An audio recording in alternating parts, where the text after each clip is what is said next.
the Rajasthan Royals. Juicy matchup that one is. Why? Because the loser has to pack their bags home. No more action for them. I've got Ajit Agarkar and Ian O'Brien with me in studio. Gentlemen, plain and simple, who needs to start packing their bags from now? Don't be nice. Lay it all out there.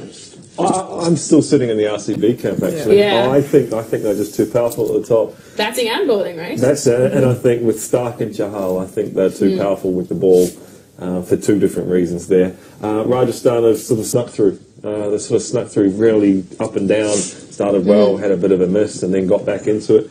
I don't think they're going to be strong enough overall, and their big players are not having a very good tournament, not having the best of it. Someone like Faulkner, World Cup finalist player, is having a bit of an average IPL. But how about Shane Watson last time around? I mean, if we're choosing about times to peak, Ajay, do you see him, carrying this into the playoffs when they need it more, or is RCB just really going to overpower the Rajasthan Royals? No, I think Rajasthan will be happy that Watson's at form at the right time. He's a big player for them.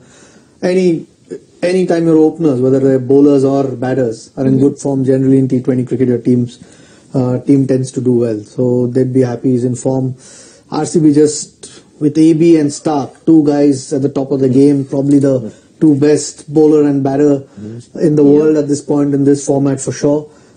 Just might tilt the scale towards RCB, but they'll have to play well. Rajasthan, they do well as a unit, and they T20 cricket, so brings teams a lot closer, but RCB might just start a little bit ahead. I think RCB will make a change. I reckon they'll bring in Abdullah for Dinder, just with Pune being a bit more of a spin-friendly than quick-friendly wicket. There's a load of right-handers at the top of Rajasthan order too. It's Abdullah the lefty, and then Chahal the leg spinner. That works out quite nicely, playing two spinners there.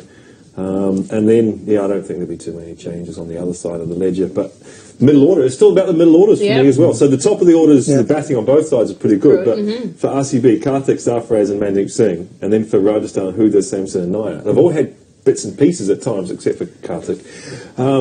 And they've all had bits and pieces, but somehow, whoever... And you put your big boys up against each other and RCB win, but if the guys in the middle can do something, then you can get an upset in this one.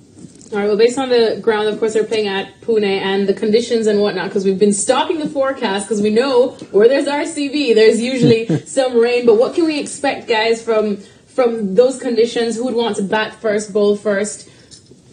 Generally, a bat first. Any of these big games, at least in my opinion, you put the runs on the board and make the other team bat under pressure and get them, which is always difficult. It's coming towards the end of May in India. The wickets are worn out, the season's coming to an end, might play a part, although there's not been a game in Pune for a while, so they've got enough time to prepare this one. But you'd still want to bat first and get some runs on the board to put the pressure on the opposition. I can't think any team would go chasing in that game. Both teams would prefer to chase. Both teams would prefer to chase. 4 from their 7 wins for Rajasthan, 5 from their 7 wins for RCB. But same thing. I don't want to chase it Pune. I don't want to chase on a surface that spins. I don't want to do that.